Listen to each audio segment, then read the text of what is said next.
제목은 선지자가 고향에서는 높임을 받지 못한다. 선지자가 고향에서는 높임을 받지 못한다라는 말씀이에요.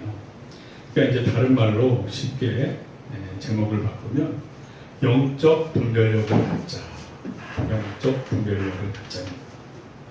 자, 본문으로 들어가서 우리 43절. 이틀이 지나면 예수께서 거기를 떠나 갈릴리로 가시며 44절 친히 증언하시기를 선지자가 고향에서는 높임을 받지 못한다 하시고, 이제 제가 이거를 봤을 때 선지자가 고향에서 높임을 받지 못하는 케이스가 크게 한 두 가지 같아요. 첫째는 선입관과 편견. 선입관과 편견이 뭐예요? 선입관이 뭐예요? 내가 먼저 어떤 추정하고 있는 그런 생각으로 사실을 사실대로 직시하지 못하고 내가 끼고 있는 색안경으로 잘못 해석을 하는 거예요. 상대방의 상태를. 이게 선입관이에요. 편견은 내 평상시의 사고방식이 한쪽에 치우쳐 있다 보니까 상대방의 사실을 올바로 보지 못하고 치우쳐서 또 해석하는 거예요. 이런 선입관과 편견이 올바른 지식을 갖지 못하게 만들어요. 뭔가 부족한 지식, 뭔가 편향된 지식, 그러니까 진리를 올바로 깨닫지 못하게 되는 거예요. 그러니까 예수님이 참 선지자시고 구원자 메시아신데도 자기가 갖고 있는 선입관과 편견으로 말미암아 그분이 메시아인 것을 보고도 알지 못하고 듣고도 알지 못하는 거예요. 많은 그 이스라엘의 지도층들이 그랬잖아요.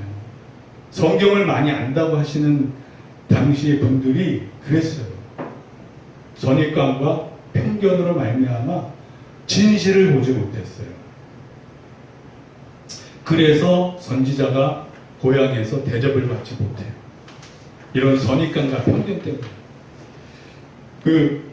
한 가지 예를 보면 요한복음 1장 46절에 보면 나다나엘이 이르되 나사렛에서 무슨 선한 것이 날 수 있느냐, 빌립이 이르되 와서 보라. 자, 12제자 중에 한 명이에요. 근데 제자로 이제 부를 때, 빌립이 부를 때 나다나엘이 뭐라 그러냐면 나사렛에서 무슨 좋은 것이 나겠느냐라는 나름대로의 편견이면 편견, 선입관이면 선입관이 있었던 거예요. 이 나다나엘이 그래도 구약의 정통에서 구약 말씀은 알고 있었을 거예요. 예를 들면 미가서 5장 2절에 보면 베들레헴에서 메시아가 날 것을 예언했거든요. 이걸 알고 있었단 말이에요. 나다나엘이. 베들레헴 에브라다야, 너는 유다 족속 중에 작을지라도 이스라엘을 다스릴 자가 내게서 내게로 나올 것이라.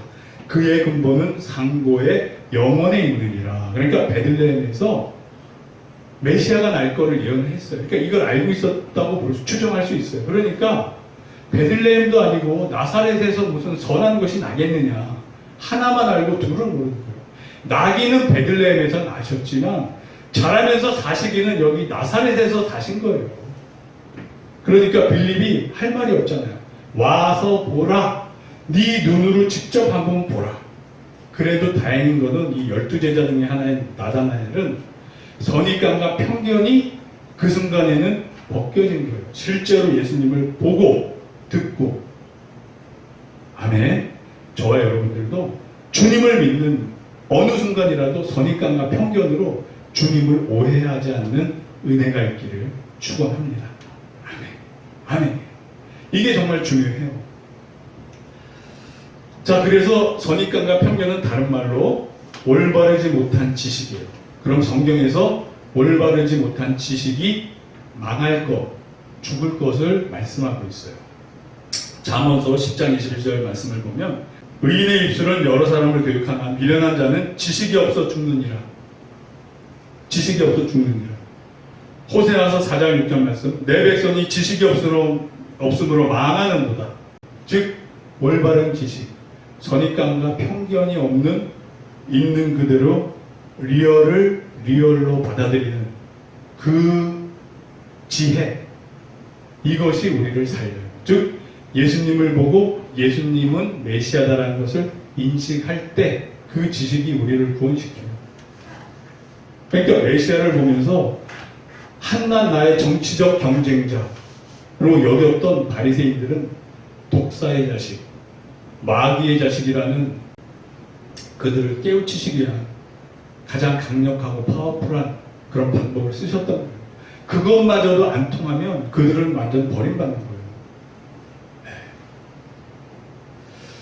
자, 요한복음 8장 30절 말씀. 진리를 알지니 진리가 너희를 자유롭게 하리라. 즉 올바른 지식이 곧 진리예요. 이것이 우리를 자유롭게 해요. 죄로부터 자유롭게, 사망으로부터 자유롭게. 아멘. 아멘. 자, 또 하나는 그 선입관과 편견이 우리가 올바로 알지 못하게 하지만, 또 하나는 선지자를 인정하지 못하는 경우는 익숙함과 친밀함이 있어요. 익숙함과 친밀함. 예를 들어서 부부가 서로 너무 익숙하고 친밀하니까 함부로 대하는 경우가 있어요. 왜? 서로 알 거 다 아니까. 너무 익숙하니까. 그러면 안 된다.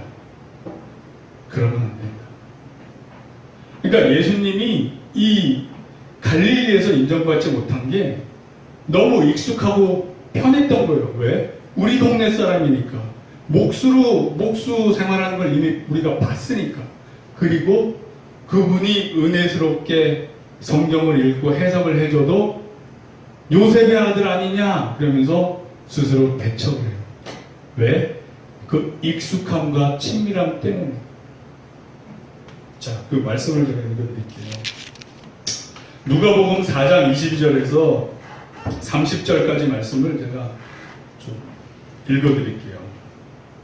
22절에 어떤 말씀이냐면, 그들이 다 그를 증언하고 그 입으로 나오는 바 은혜로운 말을 놀랍게 여겨 이르되 이 사람이 요셉의 아들이 아니냐. 그 전까지는 예수님의 그 은혜로운 말씀에 막 판복을 하다가 어느 순간 분위기가 확 바뀌어요. 아무리 은혜스러우면 뭐해. 이 사람 우리가 알던 사람이야. 요셉의 아들이야. 목수. 그러면서 말씀을 풀어줘도 은혜 받았던 것도 내려놓고 무시하기 시작해요. 왜? 그 친밀함 때문에, 익숙함 때문에. 그래서 예수님이 그때 뭐라고 그러시냐? 딱 은혜스러운 말씀을 전했는데도 이렇게 배척하는 걸 듣고 예수님이 두 가지 사례를 말씀하셨어요. 첫째가 엘리야에 대해서 시돈 땅에 있는 사렙과 가부한테만 은혜를 베풀었다. 엘리야가 그 3년 동안 아주 가뭄이 들어서 힘들었던데 예수님께서 은혜 베푼 사람은 사렙과 가부, 이스라엘 민족이 아닌 사렙과 가부한테 은혜를 베풀었다. 그리고 또 한 가지는 엘리사가 은혜를 베푼 사람은 수리아 사람 나아만이었다. 이스라엘 사람이 아니라 수리아 사람 나아만이었다. 예수님이 이 말씀을 해요. 그러니까 이 사람들이, 이 이스라엘 사람들이 예수님이 이 말씀을 하는 걸 보고 열을 확 받아요. 우리 선택받은 민족, 우리 아브라함의 자손, 우리를 높이고 우리의 구원받음을 얘기하는 게 아니라 엘리야나 엘리사가 구원해 준 사람이, 은혜 베푼 사람이 이방인이라는 얘기를 듣고 자기네 그 이스라엘 민족으로서 자존심이 확 상한 거예요. 기분이 확 나빠진 거예요. 그래서 예수님을 절벽까지 데려가서 떨어뜨려 죽이려고 해요. 그 말씀을 읽어드릴게요. 회당에 있는 자들이 이것을 듣고 다 크게 화가 나서 일어나 동네 밖으로 쫓아내어 그 동네가 건설된 산 낭떠러지까지 끌고 가서 밀쳐 떨어뜨리고자 하되 예수께서 그들 가운데로 지나서 가시니라. 그러니까 이게 자기네 그 민족적 자긍심을 건드렸다 이거예요, 예수님이. 왜? 예수님이 이렇게 은혜를 베풀어 줬는데 배척을 하니까 예수님이 엘리야나 엘리사의 예를 들어서 은혜 받는 사람은 이방 사람이라는 걸 말씀하세요. 그러니까 더 열받아서 예수님을 죽이려고 낭떠러지로 끌고 가세요. 낭떠러지로 끌고 가요.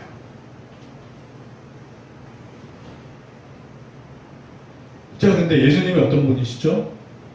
물리적, 화학적 그런 일반적 그런 한계를 초월하시는 창조자시잖아요. 창조자세요. 물 위도 걸으시는 분이에요.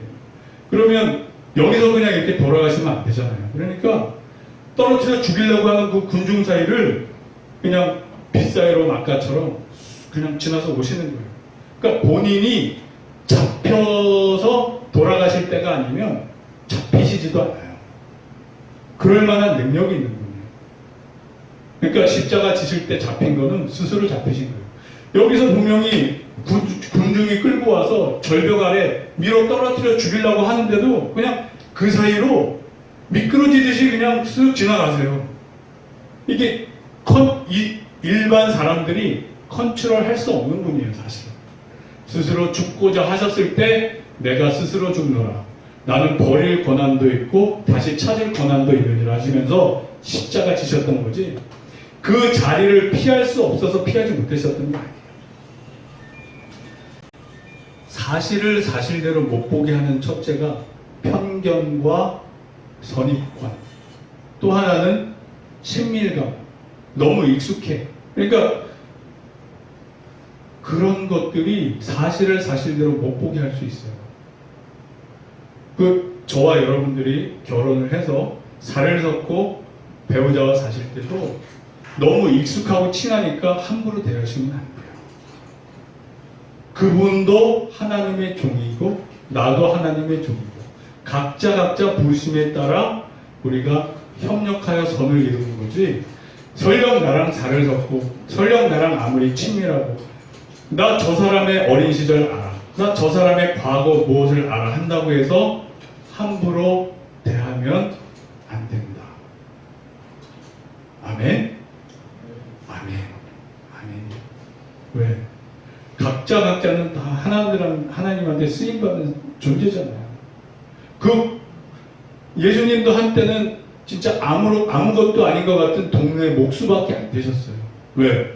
공생애 할 때가 아니었기 때문에. 그러나 공생애 할 때는 자기의 정체성을 딱 밝히시면서 자기 포지션에 맞게 딱 하나님이라 하셨단 말이에요. 그러면 그거를 존중해줘야 돼요. 인정해줘야 돼요. 사실을 사실대로 볼 수 있는 눈이 있어야 돼요. 그래서 그러기 위해서는 두 가지가 필요해요. 항상 제가 강조하는 거. 첫째, 성경을 알아야 된다. 아멘. 여러분들 성경을 꾸준히 읽으셔요. 그래서 성경을 아셔야 분별력이 생겨요. 둘째, 성경을 아는 거에서 끝나면 안 되고 이 성경을 성령님의 조명하심으로 올바로 해석을 해야 돼요. 신학자들 매일 성경책 보고 연구해서 성경을 너무나도 잘 알지만 성령님이 조명하심이 없으니까 해석을 엉뚱하게 하시는 신학자들이 많으세요. 그래서 저와 여러분들은 이런 우에 빠지면 안 돼요.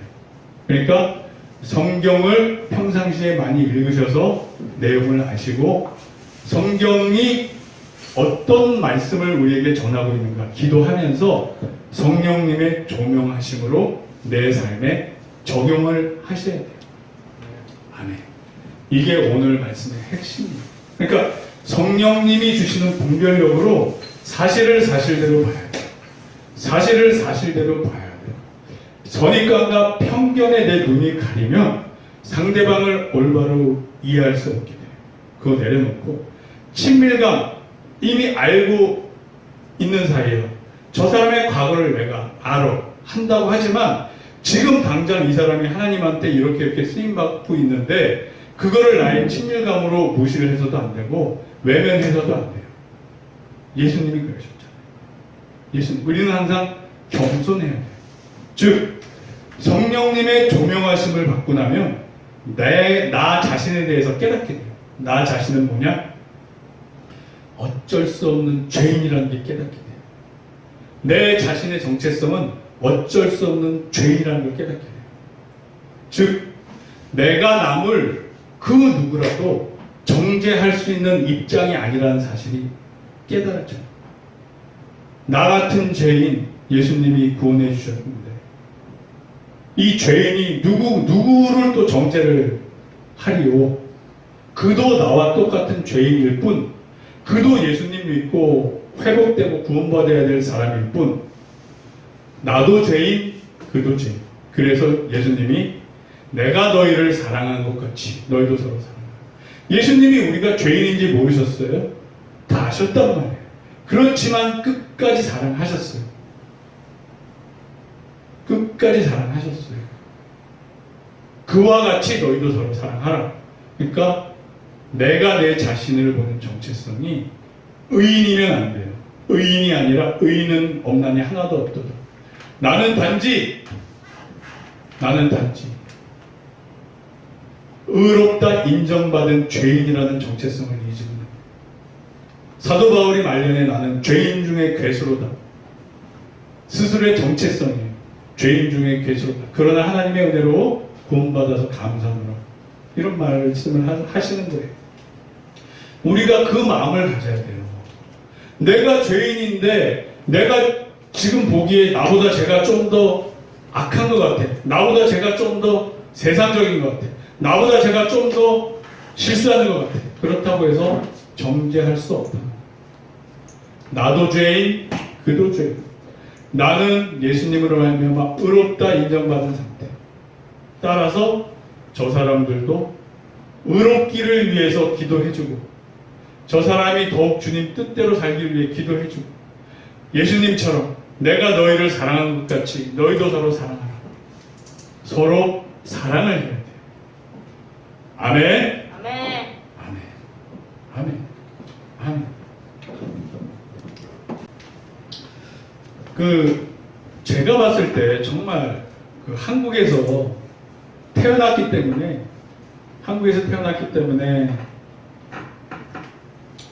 불이익을 보는 사람이 있어요. 가수 중에 소향이라고 있어요. 혹시 소향 아시는 분? 이 소향이라는 분이 그래요. 한국에서 CCM 가수로 활동을 하다 보니까 무시를 해요. 특히 한국 사람들이 무시를 해요. 요즘은 그래도 그분의 실력이 많이 알려져서 이제는 인정을 받았지만 몇 년 전만 해도 소리만 꽥꽥 찔러서 귀가 아프대요. 그러면서 막 무시를 했어요. 그럼에도 불구하고 이 음악을 아는 사람들 비평가 사이트에서는 탑 클래스로 항상 인정을 받고 있었어요. 몇 년 전부터 유튜브로 알려지기 시작한다부터. 음악평론가 사이트 크리틱 오브 뮤직이라는 사이트가 있어요. 저도 가서 직접 확인을 해봤는데 거기서 이제 S등급 전 세계 가수 중에 최고 탑 클래스 비평가가 6명을 뽑았어요. 6명. 제가 말씀을 드려볼게요. 아레사 프랭클린, 이분은 좀 옛날 분인가 봐요. 저도 잘 모르는 분이에요. 두 번째 비욘세, 세 번째가 머라이어 캐리, 네 번째가 마이클 잭슨,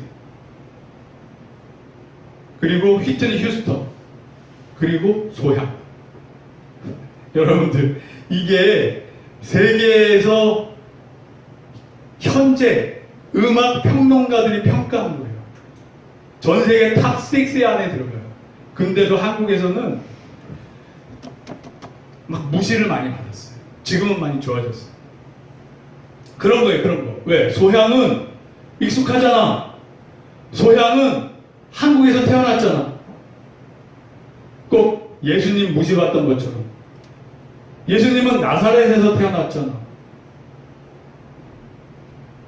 예수님은 목수였잖아.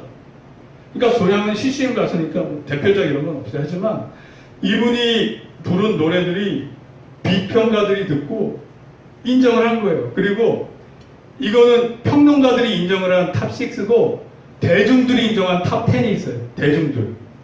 그럼 이 6명에 4명이 추가가 돼요. 누구냐 하면 아델, 셀린 디온, 크리스티나 아길레라, 켈리 클락슨. 그래서 이거는 대중, 음악을 좋아하는 대중이 평가한 전 세계 탑 10 이 안에도 들어가요. 그러니까 이 소향이라는 분이 대단해요. 그리고 해외 보컬 티칭 하는 사람들이 우리나라 사람 말고 외국인들이 평가하는 걸 보면 오히려 머라이어 캐리보다 음정 조절을 더 잘한대요. 그러니까 대한민국에서 머라이어 캐리 그러면 완전히 하늘 꼭대기에 있는 언터처블, 우리가 건들 수 없는 최고의 가수로 생각을 했는데 해외 비평가들 사이에서는 소량이 머라이어 캐리보다 낫대요. 그리고 현실에서는 지금 이 시간에는 이미 머라이어 캐리는 목 관리를 안 해서 더 이상 옛날 목소리를 못 내고 소양은 계속 낼 수 있잖아요. 그러니까 현재 최고의 싱어는 소향인 거예요. 근데 소향이 왜 한국에서 대접받지 못하죠? 익숙함, 친밀함, 선입견과 편견. 그래서 여러분들 한번 그분이 부른 그 노래를 한번 시간 날 때 들어보세요. 그러면 참 은혜를 받을 수 있어요. 자, 45절. 갈릴리에 이르심에 갈릴리인들이 그를 영접하니 이는 자기들도 명절에 갔다가 예수께서 명절 중 예루살렘에서 하신 보았습니다. 무엇을 봤을까요?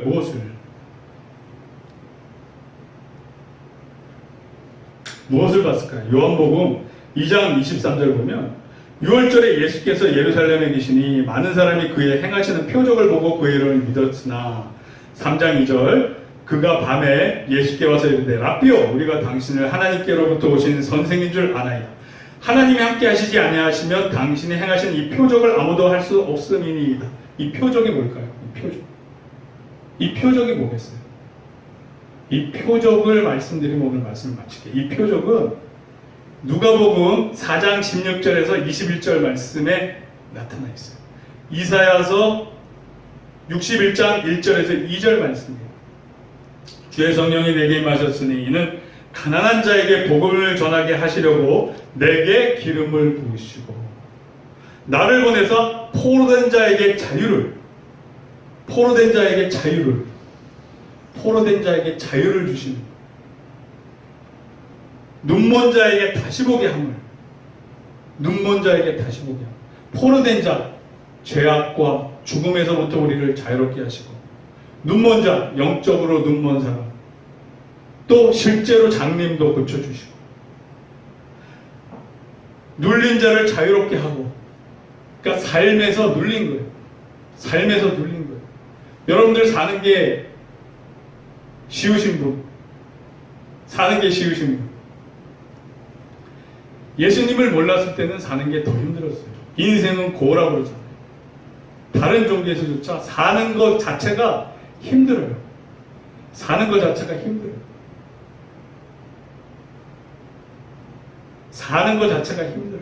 그러나 예수님을 믿으면 그 은혜로 평강과 기쁨을 얻게 되고 하나님 나라를 누리게 됩니다. 그래서 살 힘이 생기는 거예요. 아멘. 저와 여러분들이 이 땅에 살면서 예수님으로 말미암아 살 힘을 얻으시고 그것을 주님께 감사하고 찬양하는 매일매일의 삶이 되시기를 축복합니다. 아멘. 자, 다시 결론. 그러기 위해서 우리가 예수님과 같은 선지자로 볼 수 있기 위해서, 메시아로 볼 수 있기 위해서 첫째 뭘 해야 된다? 말씀을 알아야 된다. 즉 우리가 이 땅을 살 때 영적 분별력을 갖추기 위해서, 내가 주님의 뜻대로 살 수 있기 위해서 첫째 말씀을 알아야 된다. 말씀을 읽으셔요. 이제부터 꾸준히 말씀을 읽으셔요. 둘째, 성령님의 조명하심을 받으세요. 그렇지 않으면 말씀을 알아도 올바로 해석해서 적용하지 못합니다. 아멘. 이렇게 그래서 첫째, 말씀을 아시는 데 노력하시고, 둘째, 성령님의 조명하심을 받아서 분별이 되는 말씀대로 삶을 살아나가셔요. 저와 여러분들이 삶에서 그래서 하나님 뜻대로 아멘. 그렇게 살 줄로 믿습니다. 아멘. 아멘. 할렐루야. 네. 할렐루야. 요한복음 15장 12절 말씀. 내 계명은 곧 내가 너희를 사랑한 것 같이 너희도 서로 사랑하라는 이것이니라. 우리의 삶의 의미와 가치가 여기 있다. 아멘. 아멘. 여러분들, 예수님이 우리를 사랑하신 것처럼 서로 사랑하십시오. 아멘. 아멘. 아멘. 여러분들, 예수님이 우리를 위해 십자가 못 박혀 죽으신 것처럼 여러분들 이웃을 사랑하십시오. 아멘. 아멘. 여러분들, 예수님이 우리를 위해 십자가에 죽으시고 피 흘리고 그 위에서 우리를 위해 기도하신 것처럼 여러분들의 이웃을 사랑하십시오. 아멘. 아멘. 아멘. 여러분들의 삶에서 이러한 예수님의 삶이 확 일어나서 누가 봐도 이 사람은 예수님을 닮아가고자 예수님을 닮아가는 거예요. 아멘. 예수님 같아지는 를 느낄 수 있어요. 아멘. 아멘. 아멘. 그러니까 우리 지금 신명교회지만 원래는 진리와 사랑교회예요. 즉 진리를 알면 예수님의 사랑을 행하게 돼 있어요. 우리 교회의 모토예요. 다른 거 다 좋아요. 뭐 새벽 예배 못할 수도 있어. 일주일에 예배 한 번 드릴 수도 있어. 그렇지만 정말 예수님을 믿는다면 예수님을 믿는 믿음 안에서 내가 변화돼서 예수님의 사랑이 우리의 삶의 표면으로 드러나는 우리가 될 줄로 믿습니다. 아멘. 아멘. 기도하겠습니다.